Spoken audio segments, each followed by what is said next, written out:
arrived there for Sunday morning and we stayed there till Wednesday morning. So yesterday we went Eiffel Tower and all that stuff. You know? Okay. It was. You have a relative in Paris? Loads of them, because normally French-speaking people. So we're not from the English-speaking part. Because you know in Cameroon you have two sides. English and. Yeah, you have the English and French. But in Cameroon, those English-speaking countries, do they speak English as their own main general language, or they speak French? They do speak both, but not willingly, but they're forced to speak French or learn French in some ways. Because the majority, about 80% is French, you see. 80% of the population there is French. So you have 10 regions, only 2 of them are English. And these regions were the ones that were once under the British rule. They were not colonized by the British, but Cameroon was never colonized by any other country apart from Germany. Oh, Germany is the one who colonized them? Yes. But then when Germany lost the World War II, France and England, they took all their belongings. So they took over. Yeah, they took over. And then they were splitting places. So they split Cameroon in 2 because the British were already in Nigeria.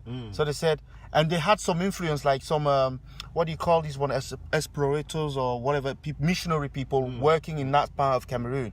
So they were interested in that part of Cameroon because there's some minerals and resources there. So they decided to take that part under their rules. And so they had that agreement with the French.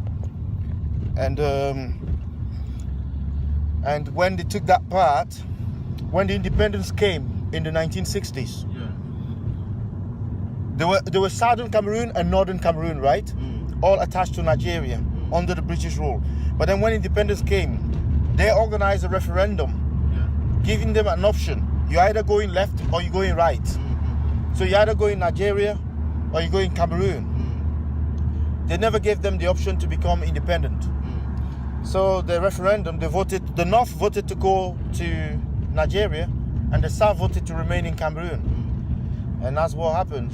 But now the South is kicking off because the government there is they believe that this deal that they got into is not a fair deal.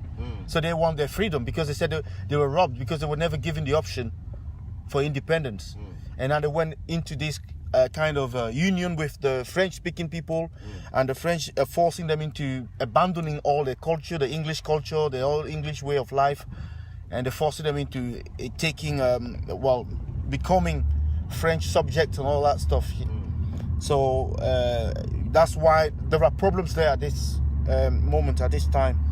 And there's been problem there for a long time, for a long time. There's always been a separatist movement there, just like the one in the Delta area in Nigeria. But only now it has got to a very dangerous stage, or very complicated stage. They even had a government in exile, so that government, they just arrested all the members of that government last week on Friday. So they were meeting in Nigeria secretly, and Cameroon military and the Nigerian forces, because they're uniting over this Delta issue, because they don't want the Delta people to come and live in Cameroon and having the Cameroon separatist people living in Nigeria. So they agreed cracking down on those people. So they arrested those leaders, including the self-proclaimed president over there, and apparently they brought them back to Cameroon. So it's there's a lot of tension there at the moment, so we don't know what's going to happen.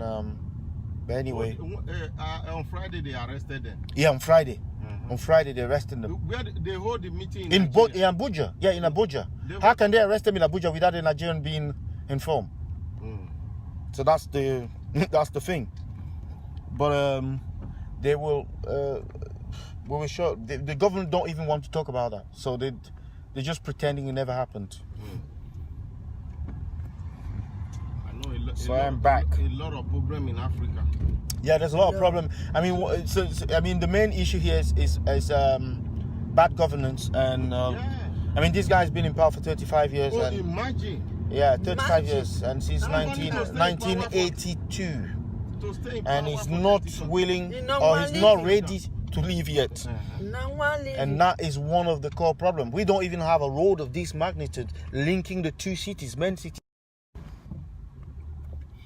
Whereas Nigeria, Ghana, even Rwanda, even Ethiopia, have developed their country. Even Burundi, after the war, have progressed so much, and we're just behind, lagging behind.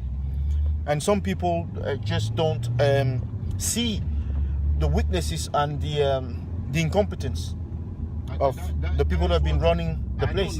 I know Nigeria is, just like this. Yeah, but Nigeria is much better than Cameroon. You've seen about 10, 15, 20 presidents. We've only seen 2. Yeah, I know. And the other one, the first one that died, his body still, in Senegal, buried there, with no possibility of coming back for some reason. You see? So that's the reality. This one, it will die in power. Yes, and Africa has the highest rate of leaders dying in power because they never leave. So until death do them part. I think that is one of the things I see in Nigeria.